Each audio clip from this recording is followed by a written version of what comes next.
அல்லாஹ் நமக்கு தன்னுடைய இறை வசனத்தின் வாயிலாக நமக்கு சொல்லி தருகிறான். இது மூசா நபி அல்லாஹ்விடத்துல கேட்ட ஒரு துவா. இந்த துவாவினுடைய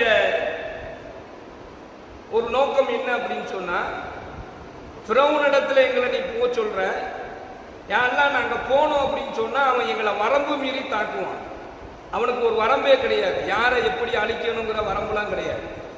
ஒரு ஜோசியக்காரன் சொன்னா ஒரு ஆண் குழந்தை பிறக்கும், அந்த ஆண் குழந்தை தான் உன்னை கொல்லும் அப்படின்னு சொல்லி ஒரு ஜோசியக்காரன் சொல்லிட்டு போயிட்டான்.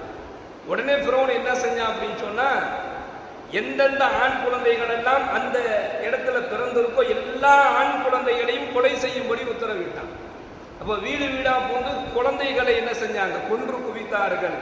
அதுல இருந்து ஹஜ்ரத்னா மூசா நபி அலைஹிஸ்ஸலாத்து வஸலாம் அன்னவர்களை அவருடைய தாயார் காப்பாற்றிய அந்த வரலாறுலாம் ரொம்ப நீளமான வரலாறு நமக்கு தெரியும். ஒரு பெட்டி செஞ்சு அந்த பெட்டிக்குள்ள வச்சு கொண்டு போய் என்ன செஞ்சுட்டாங்க, ஆத்துல கொண்டு போய் விட்டாங்க என்பதாகலாம் அந்த வரலாறு பார்க்கிறோம். அப்போ பச்சிலம் குழந்தைகளை கூட கொடூரமாக கொலை செய்யக்கூடியவன். அத்தகைய ஃபிரௌன் இடத்துல போய் இந்த ஏகத்துவத்தை எடுத்து சொல்லணும். அப்ப அல்லாஹ் சொல்றான், நீங்க போய் சொல்லுங்கன்னு சொல்லி சொல்றான். அப்பதான் மூசா நபி அல்லாஹ்ட்ட கேட்கிறாங்க, ரப்பனா இன்னனா நகாஃபா யஃப்ருத் அலைனா அவன் ஏத்ததா, எப்படா அல்லாஹ் நாங்க அவன்கிட்ட போறது, அவன் வரம்பு மீறி அவன் எல்லை மீறி தாக்குதல் நடத்துவதையும் அவன் வரம்பு மீறி கொடுமை செய்வதையும் நாங்கள் அஞ்சுகிறோம், எங்களுக்கு பயமா இருக்கு அல்லாஹ் அப்படின்னா. அதுக்கு அல்லாஹ் சொன்னா, மூசாவே நீங்க பயப்படாதீங்க, உங்க கூட நான் இருக்கிறேன், உங்க கூட நான் இருக்கிறேன், நீங்க தைரியமா போங்க என்பதாக அல்லாஹ் தைரியம் கொடுத்தா. அப்புறம் போய் அவங்க அவனிடத்துல பேசுறாங்க என்பது வரலாறு.